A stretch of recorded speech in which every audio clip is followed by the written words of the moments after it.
I am Natalie Pierce, 33, a real estate investor. It was Thanksgiving Day, the peak of forced family togetherness. I was meticulously carving a turkey, enjoying the rare, fragile piece I'd earned. The whole scene smelled like success and sage. Then my cell phone buzzed. We sold the Seaside villa, Natalie. Hannah needed the cash. It's done. That's just what family does, kiddo. The calm, entitled delivery was the final insult. They took my villa. But they didn't know I'd already taken the deed back. They thought they'd stolen my future. But the twist is, my legal knowledge had turned their illegal sale into a massive fraud charge against them. How did I manage to keep my villa and legally trap my own parents in the process? If you grew up with a golden child sibling, you know my life. Hannah was the delicate flower, the creative soul, constantly needing rescue. I was the responsible one, the little adult, the planner. My childhood was spent cleaning up the messes she left, both literally and financially. This dynamic wasn't love, it was a system of codependency built on my sacrifice. The Seaside villa, which my parents technically gifted me, was my escape route. It wasn't just a property, it was a physical testament to my discipline and my ability to succeed without their help. I managed it, rented it, and maintained the legal title. For me, it symbolized financial independence. For them, it was just another asset they felt entitled to use for Hannah's next mistake. So, when I got that call, the betrayal was expected, but the scale of their theft was shocking. They saw a quick fix for Hannah. I saw a declaration of war on my independence. But what they didn't realize was that the quiet, responsible real estate investor they ignored had already sealed the deal with a piece of paper they never saw coming. Outside that family bubble, I was Natalie Pierce, the real estate investor, precise, detail-oriented, with a specialty in asset protection through corporate structures like LLCs and trusts. I built my success on understanding the fine print, the chain of title, and legal leverage. But at home? I was just responsible Natalie, the one who never needed saving, and therefore, the one who wasn't truly seen. My parents, simple people with small-town thinking, had zero grasp of my financial world. They saw the villa as a simple house with my name on the deed. They never considered the legal shield I'd quietly erected around it, the LLC transfer I executed right after they gifted it. They underestimated my professional competence, which was exactly what I needed them to do. This pattern of parental entitlement and Hannah's constant need for bailouts built a slow, burning anger in me.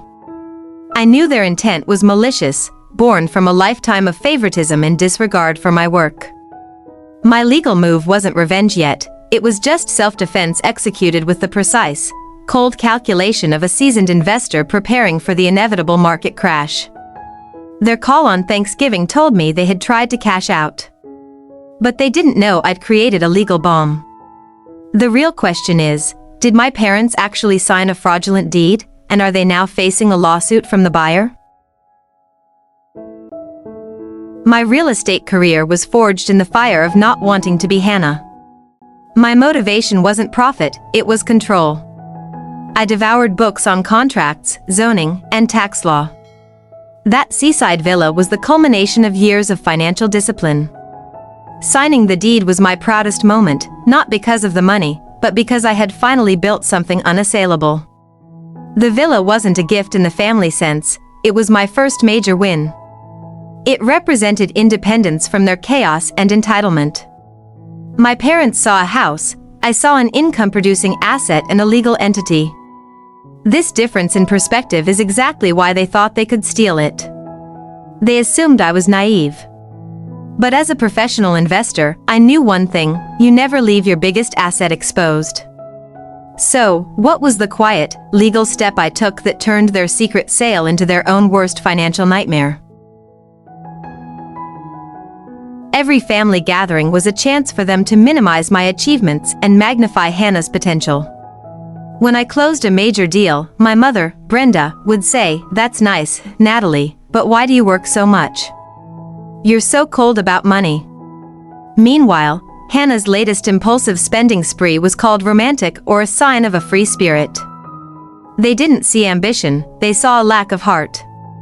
Their constant subtle rebukes only hardened my resolve. They wanted me to be their financial backstop, a responsible machine willing to sacrifice. They wanted the stability my work provided, but they resented the independence it bought me. It was this deep-seated, systemic disrespect for my professionalism that eventually taught me I had to use that very professionalism to build an impenetrable wall. They taught me the hard way that family loyalty is worthless without legal protection. So, exactly how did I use my expertise in LLCs and trusts to make my seaside villa completely invisible to their greedy hands? While Hannah was running up credit card debt, I was closing deals at 2 a.m. My success wasn't luck, it was sweat equity and meticulous due diligence. I learned to plug every financial leak, to negotiate every contract, and to scrutinize every title document. That seaside villa was funded by late nights and discipline, not parental handouts or last-minute bailouts. It was this tireless focus that gave me the foresight. When they gifted the villa, I didn't celebrate, I immediately initiated the transfer into a holding LLC. It was a routine asset protection move, designed to separate business from personal liability. But it was also the invisible wall that would ultimately save my property from their greed. They thought they were selling my house to fix Hannah's mistake. But what happens when you sign a sale contract for a house that legally, secretly, doesn't exist as a personal asset anymore? Every family dinner felt like an awards ceremony for mediocrity. I'd mention closing escrow on a complex commercial property, and Dad would interrupt, "That's fine, Natalie, but look at Hannah. She's finally focusing on her watercolor classes. Such a brave soul to follow her passion." My multi-million-dollar deals were fine, Hannah's fleeting hobby was brave. That taught me where my actual value lay, nowhere with them. This slow burn of comparison and dismissal became the fuel for my countermove. It reinforced my belief that the only thing they respected was legal finality and unassailable capital. I realized that emotional security was impossible, so I prioritized financial fortification. My legal maneuver wasn't just protecting an asset, it was protecting the discipline and independence they hated. They taught me that the only language they understood was legal consequence. So, I made sure my LLC spoke that language fluently. Now that they've sold my property, who is the innocent buyer actually going to sue for fraud? I immediately hung up on my parents and called Alex, my business partner and longtime legal ally.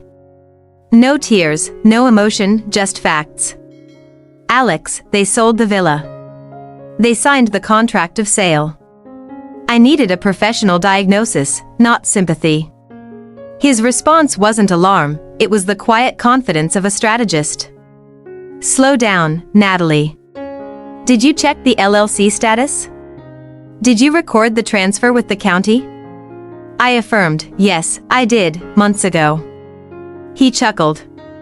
"Then breathe. They sold the property's shell, not its legal core. That deed they signed is now legally worthless." That simple legal affirmation was the injection of new hope I needed. Alex reminded me that they'd exposed themselves. Not me. They misrepresented ownership. "That's fraud, Natalie. The buyer will sue the signatories, your parents.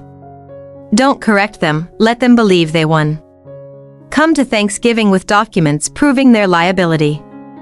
It's time for a legal Thanksgiving showdown. The delicious irony was palpable. My parents, trying to steal from me to save Hannah, had actually stolen from an innocent third party and put their own financial future at risk. What documents did I bring to the Thanksgiving table that turned a family meal into a legal battlefield? Alex wasn't just my lawyer, he was the person who understood that my desire for control wasn't greed, it was the fight for self-respect. His calm response anchored me. "They tried to steal paper, Natalie. The asset is safe. Focus on the legal implications for them." His validation shifted my focus from feeling betrayed to calculating the countermove. Finally, someone saw my battle as righteous and not just selfish. That conversation solidified the dream the villa represented, a future where my success wouldn't be leveraged against me. I went to my fireproof safe, pulling out the official quitclaim deed that transferred the property to the LLC and the certificate of organization. I was preparing for the legal battle, armed with documents that proved my parents' signatures on the sale contract amounted to fraudulent conveyance. The feeling wasn't happiness, but a fierce, surgical determination. I had the legal proof that I owned the villa and that they had sold nothing but air. But how did I manage to keep my composure and reveal this devastating legal truth in front of the entire family at the Thanksgiving dinner table? I spent the hours leading up to Thanksgiving not cooking, but assembling my case. I pulled the notarized quitclaim deed filed with the county, proving the villa's title moved to Pierce Asset Holdings, LLC 6 months prior.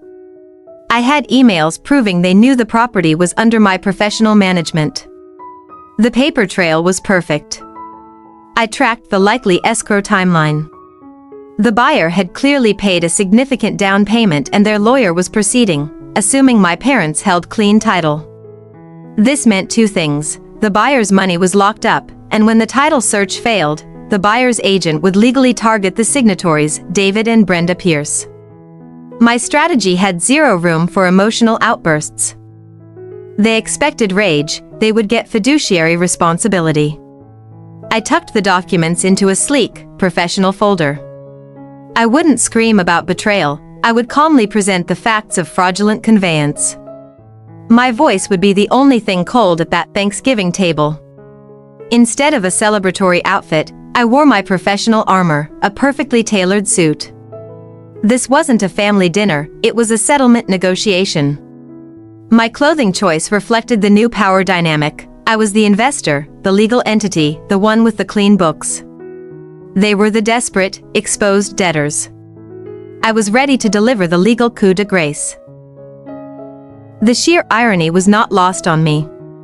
In their greedy haste to rescue Hannah one last time, my parents didn't steal from their successful daughter. They effectively stole from an innocent third party, the buyer. And by signing a contract for an asset they didn't legally own, they became the sole target for a civil lawsuit. They walked right into the legal trap I had set months ago. I rehearsed the moment. My goal wasn't to make them cry, it was to make them understand the legal finality of their actions. You sold something you don't own. You committed fraud. Repeating the cold, hard facts was the only way to maintain my emotional distance and deliver the shock with clinical precision. The turkey was carved, the wine was poured, and the gaslighting was about to begin. But how did their faces change the moment I calmly placed the LLC incorporation documents right next to the gravy boat? The dinner started with that suffocating, superficial family joy. My mother kept pushing me for details about my poor sister Hannah. Then came the subtle digs. It's a shame Natalie can't use her villa more often. It's better for everyone that Hannah is settled now. They wanted me to silently acknowledge the theft as a noble sacrifice. My father, David, took the bait. We had to make a tough call, Natalie. The family comes first. You're financially stable. You owe us this. Frankly, you're just lucky you don't have Hannah's emotional burden. The humiliation of being treated as a cash machine whose feelings and property don't matter was a physical assault, designed to make me lash out. I met their aggression with silence. Then, I placed the professional folder on the table next to the centerpiece. I did not raise my voice. I understand you signed a contract of sale this week, Dad. Before we continue, I just need to clarify a legal detail. I slid the certificate of organization for Pierce Asset Holdings, LLC across the mahogany. My parents' expressions collapsed instantly. They went from self-righteous to confused panic. What is this? Stop trying to be a lawyer, Natalie, and eat your turkey. This document confirms that the Seaside villa was legally transferred into this LLC 6 months ago. As a separate legal entity, it cannot be sold by David and Brenda Pierce. You sold nothing but the air rights, and those are now subject to litigation, I continued, letting the cold truth sink in. The buyer's lawyer is already moving to void the sale. They will demand the return of their down payment, plus fees and punitive damages, from the people who signed the contract. That's you, Mom and Dad. You now personally face a civil fraud suit for selling an asset you didn't own. The debt isn't Hannah's anymore. It's yours. Hannah, sitting quietly until then, finally understood the full collapse of her safety net. Her face went slack with genuine fear. The golden child system had finally failed, and the consequences landed squarely on the enablers. My triumph wasn't loud, it was the quiet, terrifying sound of legal reality hitting the table. Their panic was overwhelming, but I was not done. The battle was won, but the war for my independence required a final, decisive step. What was the immediate ultimatum I gave my parents to force them to take full, personal responsibility for the debt and the lawsuit? Natalie, please. We are your parents. This is family. We can fix this. Just tell the buyer you will sign the papers now. Please don't do this to us. He reverted to emotional manipulation. But I had trained myself for this moment. I wasn't going to negotiate the value of my self-respect. The time for family talk is over.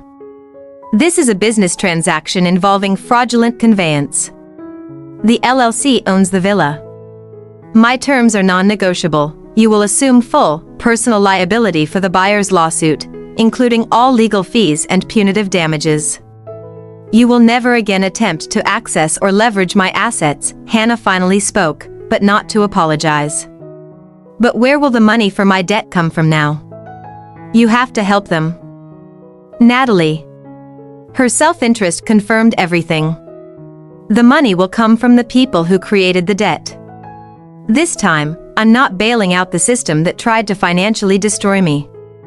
This is your rock bottom, Hannah. Deal with it, you heartless little accountant. You care more about your corporate papers than your family. We should have never given you anything. I held my gaze steady. You didn't give me anything, Mom. I earned the knowledge to protect it. And I am walking away because the price of being your family is financial ruin. I put the professional folder back into my briefcase. I walked away from the table, leaving the untouched turkey and the crumbling remnants of their self-serving narrative behind. I did not look back. Walking out the door, I wasn't losing my family, I was finally gaining my freedom. The air outside was cold, but the coldest thing in that house was the legal reality I left them facing. I called Alex. It's done.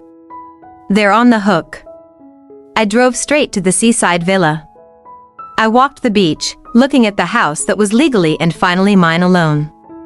I decided then that the villa would no longer be a symbol of betrayal, but a force for positive change. My parents sought to destroy my financial independence to satisfy their favoritism. Instead, they destroyed their own financial stability and validated every strategic choice I had ever made. The victory wasn't just keeping the house, it was the realization that my discipline and intelligence were my greatest assets, and they were finally safe. My family was now facing bankruptcy and a fraud lawsuit, all to save a debt I never owed. But the story doesn't end with revenge. What major, positive transformation did I bring to the Seaside villa, turning a symbol of betrayal into a beacon of hope? This is ridiculous. We are your parents. You're making this up to punish us. We have owned that land for 30 years. He snatched the LLC document, his hands visibly shaking. My mother started sobbing into her napkin. They were clinging to the old, comfortable narrative where I was the villain, not the legal owner. You calculated this. You let us sign those papers knowing this would happen. You are evil, Natalie. I maintained my posture. I executed an asset protection strategy common in real estate investment. You chose to ignore it and fraudulently sell an asset you didn't own. Your choices created this, not me. Hannah, realizing her savior fund was gone, turned on our parents. So the house money is gone, and my creditors still need payment? You ruined everything. Her true fear wasn't for our parents, but for her cushioned life. The sight of her turning on them, not me, was the final, pathetic confirmation of the toxic dynamic. The buyer will sue you for the full purchase price plus legal fees and punitive damages. Because you signed the contract knowing the property was held by my LLC, that makes the charge criminal under fraudulent inducement. I already have Alex preparing a summary of evidence for their lawyer. My voice was the delivery system for pure, unadulterated legal doom. David slowly lowered his head, finally defeated. The buyer will take the house, and they'll take our savings to pay for Hannah's debt and the lawsuit. It wasn't just the villa, their entire life of enabling and avoiding responsibility was collapsing. They had nothing left to leverage. The power dynamic, permanently skewed by their favoritism, had finally and irrevocably shifted. I built a wall to protect myself, and you ran headfirst into it. I will not lift a finger to help you navigate this lawsuit. Consider this the end of all financial liability I hold towards this family. I turned and walked toward the door. The turkey remained, but the family illusion was utterly destroyed. I had won the legal battle, but victory felt cold. Did my parents finally take responsibility for their actions? And what was the lasting effect of this brutal Thanksgiving on my sister, Hannah?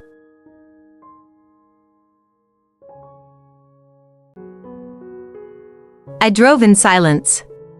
The adrenaline rush of the confrontation had faded, replaced by profound exhaustion. The victory felt less like a triumph and more like a surgical necessity. My hands were shaking, not from anger, but from the emotional drain of finally destroying the family myth. I pulled over by the ocean and called Alex. "You okay, Natalie?" I know that wasn't easy. His genuine care, free of judgment, was the first real comfort I'd felt all day. Quiet, it was brutal. But I think they finally understood the consequences. I didn't let them negotiate. You did the right thing. You chose self-preservation over enabling their destructive cycle. That takes immense courage. It still feels like a loss, Alex. A total, final loss of the family I always hoped I had. He didn't offer empty platitudes. You lost the illusion of a family, Natalie. You saved your future and your integrity. You can't put a price on that. The price you paid was high, but the asset you protected, your independence, is priceless. You am right. The villa is still mine. And I'm going to make it stand for something real. I looked out at the ocean. No more asset protection moves, it's time for asset growth. I'm going to turn it into a high-end, sustainable short-term rental property, exactly what I specialized in. Alex listened, his silence a deep form of support. That's the Natalie I know. Don't let their chaos define your success. Let your discipline define your future. I finally allowed myself to cry, not tears of pain, but of release. The burden of carrying their financial and emotional baggage was finally gone. I was standing on my own 2 feet, legally and emotionally. Alex, thank you. You were the only one who saw the strategy, not the spite. He smiled. I saw the investor who was fiercely protecting her legitimate assets. You handled it perfectly. Now, let's talk about those rental projections. The conversation instantly shifted back to professional competence, my safe harbor. The chapter on toxic family was closed. I had separated my self-worth from their distorted love. The villa was safe, and my next strategic move was clear. How did I use the newly secured Seaside villa to build a business that not only grew my wealth but also became a symbol of my complete emotional and financial independence? 6 months later, the Seaside villa was thriving. It wasn't just safe, it was a top-tier income generator. My real estate company used it as a flagship property, a case study in aggressive asset growth. The revenue projections were staggering. I had created the financial fortress I always needed, 100% immune to their chaos. I sat on the villa's expansive deck, reviewing the quarterly reports. The house was perfect, polished, and profitable. But it was empty. It was designed for luxury, yet its emptiness echoed the void left by the final severance from my family.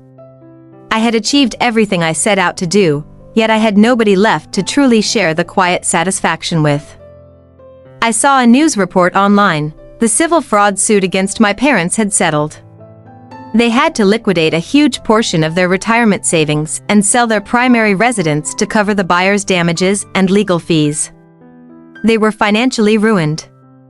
The feeling wasn't joy, but a hollow, grim confirmation that justice had been served, but not happiness. Hannah was also gone. She had blamed my parents for losing their buffer, and the family unit finally fractured. I felt a pang of pity, quickly replaced by the memory of her selfish whines at Thanksgiving. My hands were clean. I had merely enforced the legal consequences of their choices. Their ruin was their own making. The real victory wasn't the number on the balance sheet, but the internal peace. I no longer checked my phone in dread. No more financial obligations tied me to their destructive orbit. The silence was the sound of absolute freedom, the freedom to build my life based on my own values and discipline, not their neediness and chaos. I closed the report, finally ready to put the laptop down. I wasn't entirely alone. I had Alex, who had become much more than a business partner, and a clear, unburdened future. The chapter on family revenge was closed, replaced by a new one defined by clean contracts and genuine connection. I had secured my financial future, but the human cost was undeniable. The question became, after winning a battle so completely, how do you redefine your purpose and find genuine connection when the only person who truly understands your life is your business partner? I kept a professional distance, but I monitored their legal demise. Alex handled all communications. The civil suit dragged on for months. I watched my parents desperately try to sell their house, the one they had built their lives and their golden child narrative around. The price dropped repeatedly. They were finally experiencing the financial anxiety they had deliberately inflicted on me. Here's the shocking truth: my LLC move wasn't just asset protection. The moment they gifted the villa, I knew they were testing my loyalty, demanding a safety net for Hannah. I initiated the LLC transfer not just to save the house, but to create the legal framework for their inevitable self-destruction. I was waiting for them to make a fraudulent move, and they did. The lawsuit settlement stripped them bare. They lost their home, and the public records confirmed the cause: fraudulent sale tied to their daughter, Hannah's debt. The humiliation was complete. They hadn't just lost money, they lost the prestige and reputation they valued more than honesty. That was the real price of their favoritism. The ultimate irony came when their primary residence finally sold. Alex discovered the buyer was an investment firm specializing in foreclosures and distressed assets. I had Alex discreetly buy a minority stake in that investment firm. Now, I indirectly held a financial interest in the fate of their old house. Months later, I received one final, desperate phone call from my father. "Natalie, we have nothing. We just need a small loan to rent an apartment, Mr. Pierce. I cannot discuss personal financial matters. All contact must go through my legal representative, Alex." I gave him Alex's office number. I didn't hang up. I just listened to his crushing silence. The cycle was complete. My parents, who had viewed me solely as a resource to be exploited, were now forced to interact with me strictly through my professional guard dog. Their desperation was channeled directly into the same corporate structure they had once scorned. Their heartless daughter had become their only, most dreaded bridge to assistance. This is another shocking truth the viewers need to know. Alex and I had been quietly dating for nearly a year. He wasn't just my lawyer, he was my protector and strategic partner in life. He saw my discipline as attractive, not cold. The entire legal maneuver was driven by a powerful shared vision, our future, safe from their sabotage. The ultimate reversal was the villa itself. It had been the catalyst for their greed, but Alex and I decided to hold our small, private wedding right there on the beach deck. The place meant betrayal to them, but to us, it symbolized self-made success, legal fortification, and the start of a healthy, non-toxic union. Did I feel guilty? For a moment. But then I remember my father's dismissal of my success and my mother's casual betrayal. They taught me that family is a contract, and when they broke the terms, trust and respect, I had the right to enforce the penalties. Alex and I built a new family, founded on clean terms and mutual respect. Years later, I received a letter from Hannah. She was doing poorly, still blaming others. She ended by asking if I could help our parents out of their financial bind. I didn't respond. The most powerful revenge is not anger, but total indifference. I sealed the letter and sent it back, unopened, to my old family's new rental address. My story is not about being heartless, it's about being calculatingly loyal to yourself. When they give you a choice between saving their toxic cycle and saving your life's work, always choose the latter. Use your professional tools to build your shield. Never let emotional appeals breach your legal defenses.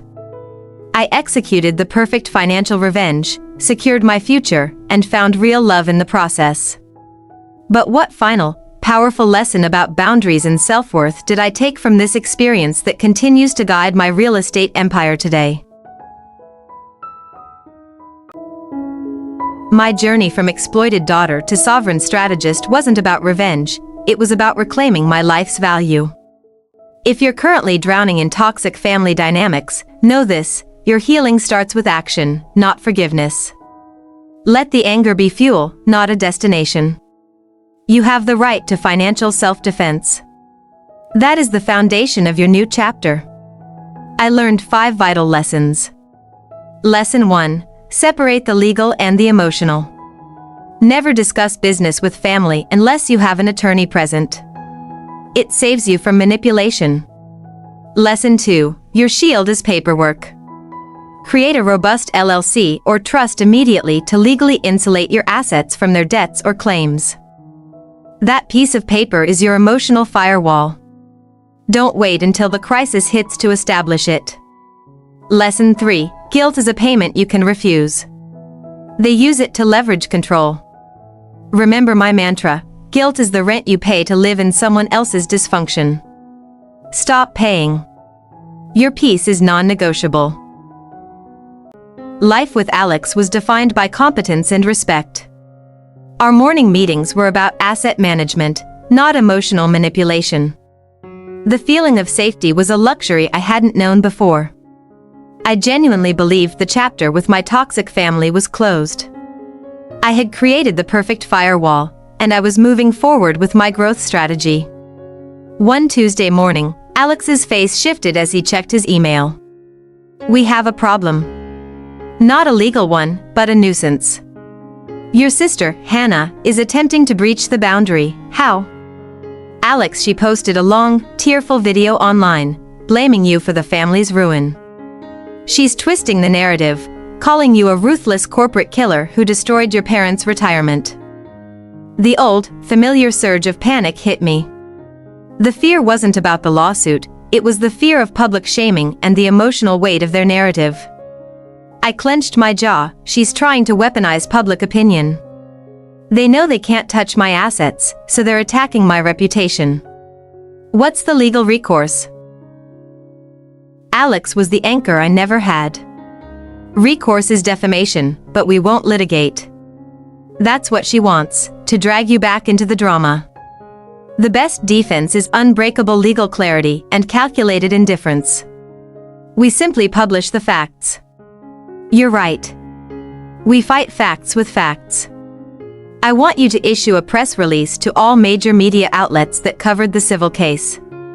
Attach the notarized quitclaim deed showing the transfer to my LLC before they listed the property. Prove their fraud was premeditated and self-inflicted. This was the final, critical step in protecting my new life. I wasn't just Natalie Pierce, I was a principal in Pierce Asset Holdings, LLC. My integrity was my most valuable asset. Hannah's emotional appeal would be crushed by the cold, published truth of the public record. I've already drafted it, knowing you'd choose facts over fighting. This proves that you are entirely capable of handling their manufactured crisis without even blinking. You are no longer their victim, Natalie. You are a strategist. The press release was devastatingly effective. The public backlash against Hannah was instant and severe. She deactivated her account within 24 hours. That was the final test. My ability to handle their chaos without resorting to their emotional tactics proved my true healing. I realized my strength wasn't just my financial discipline, it was my commitment to truth and professional conduct. I beat them not with spite, but with superior documentation and boundaries. The final echo of the conflict faded. My emotional recovery was complete when I realized their drama no longer had the power to move me or shift my focus from my profitable future. The wedding was held on the deck of the villa, quiet and perfect. Alex and I exchanged vows, solidifying a partnership built on transparency and mutual goals. The villa, the initial spark of conflict, was now the foundation of our prosperity and love. This victory wasn't just revenge, it was the foundation of my best life. I learned that the most effective boundary is a legal one. Your emotional ties might hold you captive, but your paperwork is your shield. I won because I separated my heart from my wallet, and I had the discipline to execute my strategy, even when it was painful. Now, the villa is booked solid, and Alex and I are managing a successful investment portfolio. I am Natalie Pierce, an investor, a wife, and a survivor. The cost was high, but the freedom is absolute. I protected my assets, and in doing so, I finally protected myself. My story is proof that the strongest revenge is living well and living free. But what were the 3 critical, non-negotiable legal steps I took immediately after the wedding to ensure my new life with Alex was completely insulated from any future family interference? The sun set on the quiet ocean, washing away the shadows of the past. Alex and I were sitting on the sand, the kind of comfortable silence only true partnership allows. He knew the legal facts, but he didn't know the deep, personal wound that fueled my need for absolute separation. It was time to tell him the hidden truth, the final layer of my revenge. It wasn't just the villa. Years ago, when I was 16, I won a scholarship to a prestigious boarding school. My parents used my college fund, the entire amount, to clear a minor debt for Hannah. They told me I could earn it back later. That taught me their love was conditional on Hannah's convenience. The villa fraud was just the final, unmasked pattern of financial abandonment. From that moment, I became relentless. Every financial degree, every certification, every smart investment was my way of saying, I will never need you. You will never hurt me like that again. The revenge wasn't about money, it was about reclaiming the self-worth they deliberately stripped away. I had to destroy their control to free my identity. Alex squeezed my hand, his understanding palpable. They didn't just take your money, Natalie. They violated your future and your trust. You didn't just win a legal case, you won your right to self-determination. You had every right to enforce those consequences. You are the bravest, most disciplined person I know. The irony is, by trying to ruin me, they forced me to become the strongest version of myself. Now, knowing you, I finally feel safe enough to let go of the anger. The ocean breeze felt like a final cleanse. The villa wasn't just my asset, it was the physical proof that I was finally free, emotionally, legally, and financially. The truth was out, the pain was acknowledged, and the healing was complete. But how did my final act of defiance, my wedding, serve as the ultimate, public closing statement to the world about my complete and total victory? The day I married Alex was the ultimate declaration of my freedom. We chose the villa deck, overlooking the ocean, the exact asset they tried to steal. It wasn't a large, public display, it was a private affirmation of a partnership built on transparency. I wore a simple white dress, representing a new life, unburdened by the lies of my past. My vows weren't just romantic, they were a testament to the boundaries I had earned. Alex, I promise you transparency, discipline, and a commitment to protecting our future assets together. I promise never to let sentiment override strategy, securing our legal and emotional independence. He smiled. He loved my strength, not my vulnerability.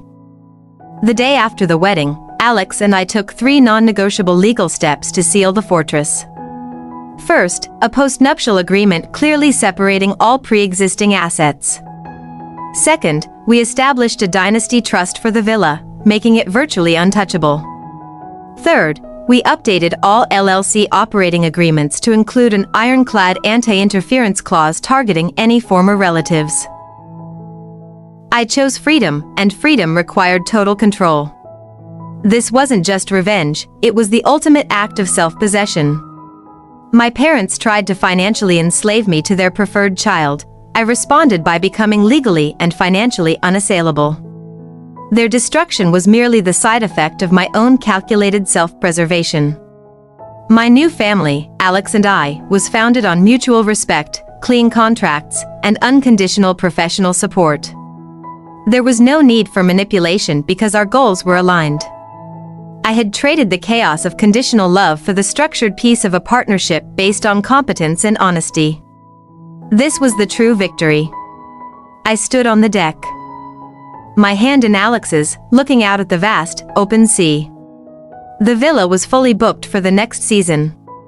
My parents were gone, my past was sealed off by legal steel, and my future was as bright and clear as the ocean horizon.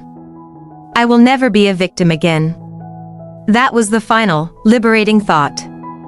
My life was a testament to calculated self-love, but this entire revenge saga left me with one profound, final realization about success and family. What is the single most important piece of advice I can give you, based on my journey, about protecting yourself from financial abuse by toxic relatives? Some of you watching, the casual observers who only saw the headline, might still be judging me. You might still believe the narrative that I am the heartless daughter who ruthlessly destroyed her parents. You might blame me for not choosing family love over legal integrity. I know the verdict many of you want to give me. Let's be clear about the accusations. They say I was calculating, that I waited for the perfect moment to strike. They say I engineered their failure. They say I should have simply given them the money to solve Hannah's debt. This is the court of public opinion, and the charge is a lack of familial loyalty. I plead guilty to being calculated, but not to cruelty. The truth is, I redefined loyalty. Loyalty is earned, not demanded. When my parents consistently chose favoritism and financial exploitation over my well-being, their right to my loyalty expired. My actions were not a strike against them, but a defense of my own life's work. You cannot destroy a person's future and then demand they rescue you. Critics never see the sleepless nights, the anxiety, or the years spent building a life immune to their sabotage. The legal victory was public, the emotional cost was private. My cruelty was simply the professional enforcement of a boundary that should have been respected years ago. I chose to enforce the rule of law where they only saw the rule of emotion. I am not the villain in this story. I am the hero of my own.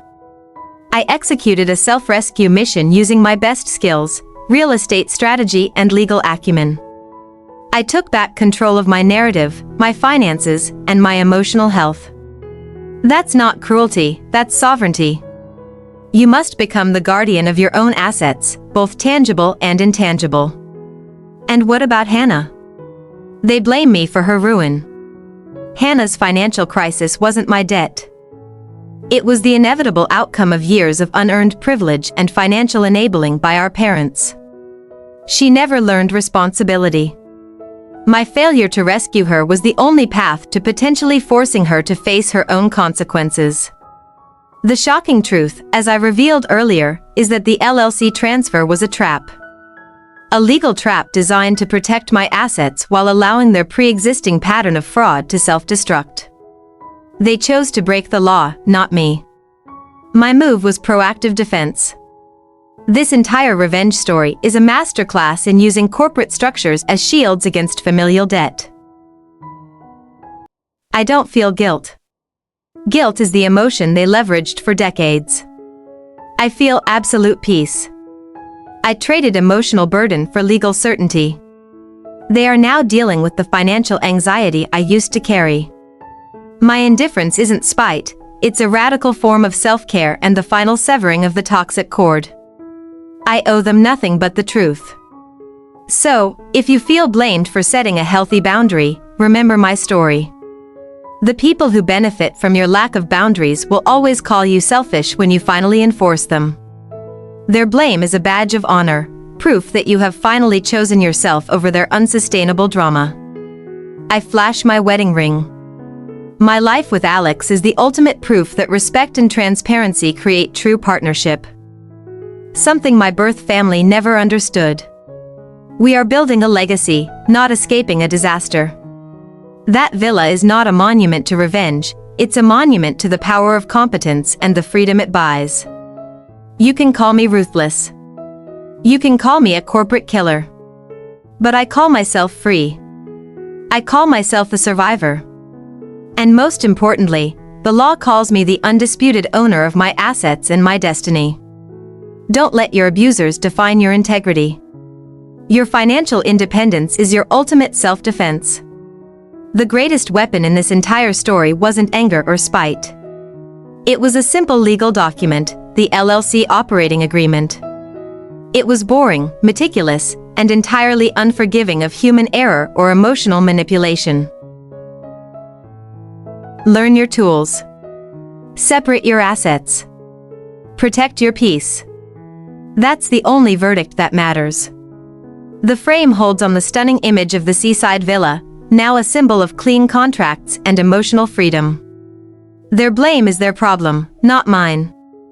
My prosperity is my choice. And my life is finally, beautifully, my own creation. I've shown you how I won, but there's one final thought that seals the entire story.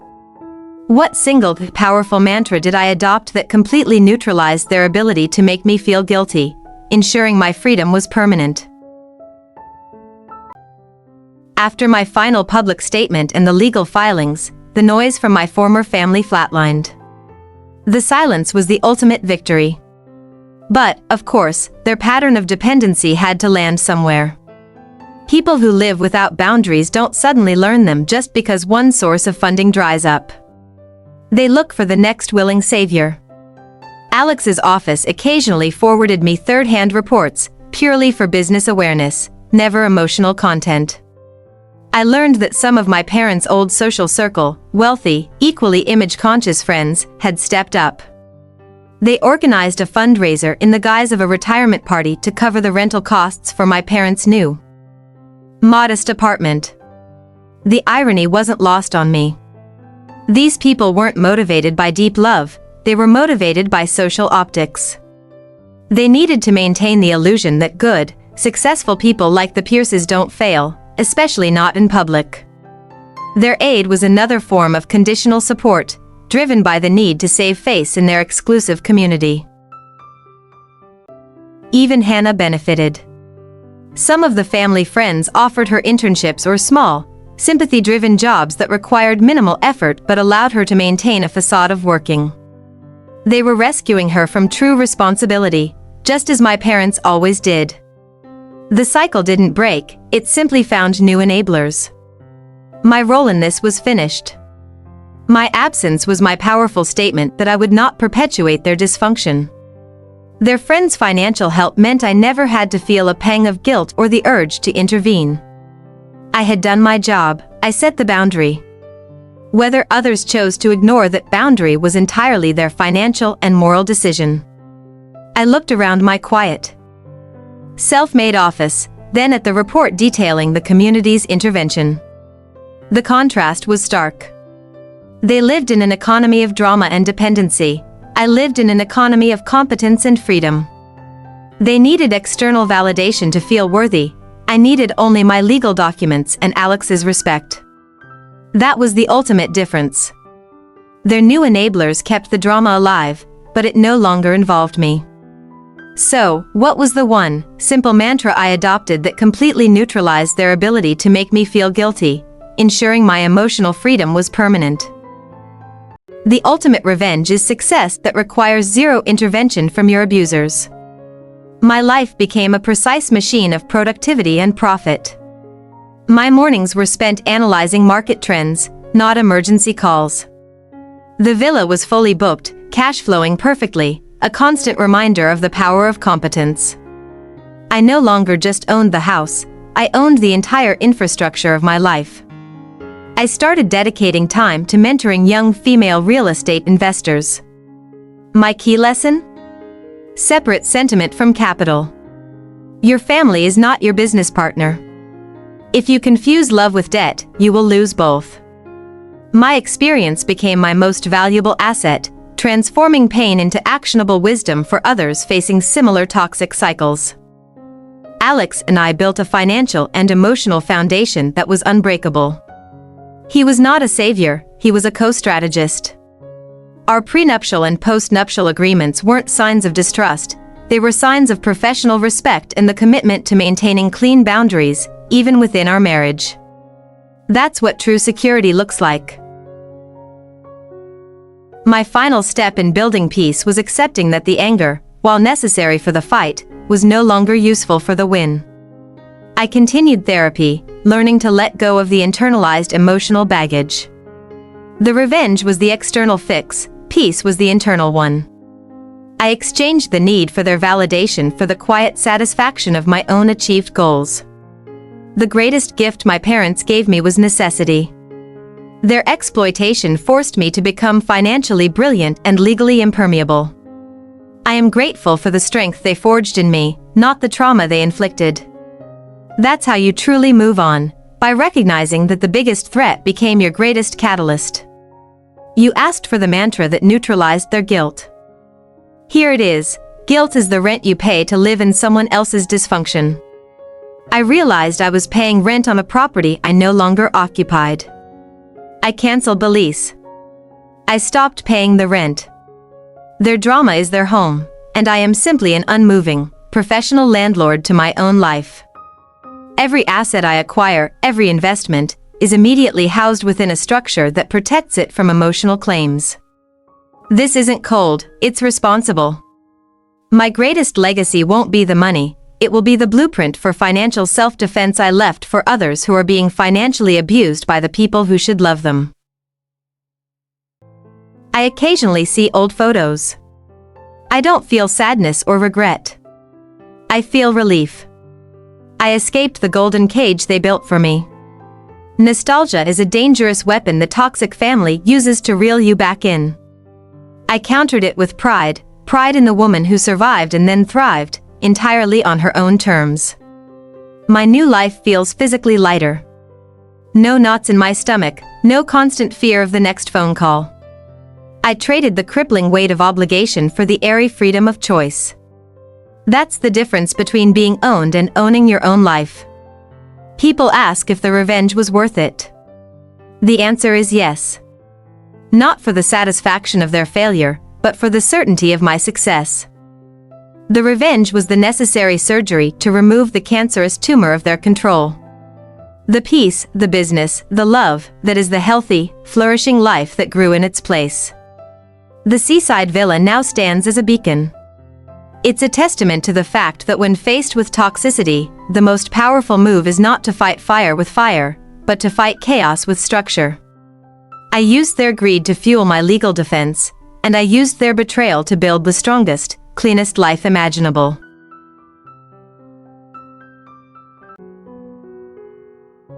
I am Natalie Pierce. I am a thriving real estate strategist, a wife, and, most importantly, I am a self-rescued survivor. Thank you for watching my story of family revenge and financial liberation. May your boundaries be as strong as your balance sheet. Remember this, the only thing you owe your abusers is distance. Everything else is a choice you make for your own peace. And that choice, made with legal clarity and an iron will, is the most powerful revenge of all. I've revealed the mantra that saved my mind, and the legal steps that saved my money. But what concrete, practical steps can you take this week to begin building your own financial firewall against toxic relatives, just like I did with my LLC? You never truly close a chapter until you start writing a new, bigger one. The villa was the end of the conflict. Our new project is the true beginning of our legacy. The energy I once spent on defending myself is now channeled into massive, positive expansion. That's the definition of turning trauma into power. Alex and I acquired a stunning piece of land overlooking the cliffs. We're developing a collection of small, ultra-exclusive luxury retreats. Not for short-term rental drama, but for generational wealth, for us, and for our investors. We named the development the Aegis Collection, a clear nod to the shield of legal protection that saved my life. Alex handled the complex legal structuring, ensuring every property deed was nested inside an asset protection trust from day one. This is how a strategist invests, with foresight and an absolute refusal to leave any legal vulnerability open. The joy of building together is the opposite of the dread I felt when dealing with my family's debts. The architectural design reflects my journey. Clean lines, open space, and unobstructed views. No dark corners where secrets or manipulation can hide. The physical space is a metaphor for my mental state, transparent, disciplined, and focused. We are building not just homes, but fortresses of financial integrity. My greatest pride is the financial insulation. I am now so far removed from my past that their bankruptcy and continued struggles are just distant noise. The fear that they could somehow claw their way back in is gone. I achieved not just separation, but legal and emotional sterilization from their influence. That is true peace. I used to think the end goal was seeing them pay the price. Now I know the real goal is creating something clean, enduring, and positive. Spite is a dead end. Legacy is a runway. The energy that fueled my revenge has been converted into the energy that fuels my creation and contribution. That's the powerful alchemy of healing. Alex and I talk openly about the values we want in our future family: competence, accountability, and documentation. We will never confuse a child's worth with their performance or their needs. Our love will be unconditional, but our finances will be meticulously structured. That's the only way to break the cycle. To truly close the door, I made one final, purely business move. I acquired the small, struggling property management firm that my parents used to admire and frequently name-dropped. It was a strategic acquisition, not personal. But when the papers finalized, it felt like a final, silent declaration: I am the adult now. I am the power. If you're building your own firewall, focus on the process, not the people. The paperwork is your armor. Emotion will cloud your judgment. A clean, notarized contract is your certainty. The most attractive thing about my new life isn't the wealth, it's the unshakable order, the structure that keeps the chaos out. This is what absolute freedom feels like. I don't check my email with dread. I don't screen unknown numbers. I live a life where I can afford to be unreachable to negativity. I won the right to my own emotional privacy. I traded manufactured family drama for self-directed prosperity. That's the best investment I ever made. I looked down at the blueprint for the Aegis Collection. It's more than a real estate venture, it's the physical proof of my transformed identity. It shows I moved from reacting to controlling, from victim to visionary. This isn't just my story of revenge, it's a masterclass in self-reconstruction. You have the power to draw your own line. Don't wait for your abusers to change your legal and financial standing so they can never hurt you again.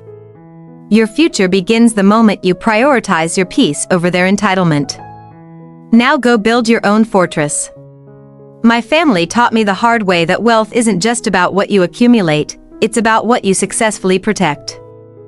And by protecting my assets, I protected my sanity. My revenge is complete. My life is unconditional. The story is over, the victory is sealed, and the new life is built. But before you leave, join me for the ultimate final segment where I break down the top 5 legal and financial rules for anyone facing a toxic family dynamic.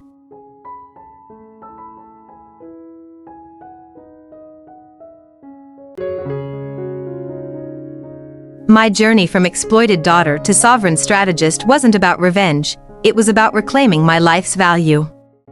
If you're currently drowning in toxic family dynamics, know this: your healing starts with action, not forgiveness. Let the anger be fuel, not a destination. You have the right to financial self-defense. That is the foundation of your new chapter. I learned 5 vital lessons. Lesson 1. Separate the legal and the emotional. Never discuss business with family unless you have an attorney present. It saves you from manipulation. Lesson 2. Your shield is paperwork. Create a robust LLC or trust immediately to legally insulate your assets from their debts or claims. That piece of paper is your emotional firewall. Don't wait until the crisis hits to establish it.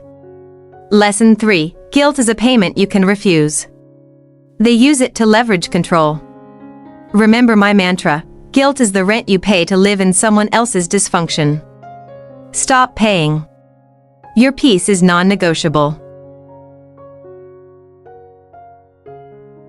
Lesson 4. Define yourself by your competence, not their approval. My success was built on skill, not on waiting for my parents' validation. Your self-worth is your greatest asset. Invest in it fiercely. Lesson 5. Distance is the only cure for sustained toxicity. If they repeatedly violate your boundaries, the only thing you owe them is distance. You cannot heal in the environment that made you sick. Sometimes, the most responsible financial and emotional decision is to execute a total, surgical cutoff. It hurts initially, but freedom is worth the pain. Now, it's your turn. Don't let my story just be entertainment. Let it be a blueprint. What step are you taking today to secure your financial future? Tell me in the comments below. If this message resonated, like this video and subscribe for more deep dives into strategy and self-sovereignty. Thank you for watching my journey to becoming unconditionally free.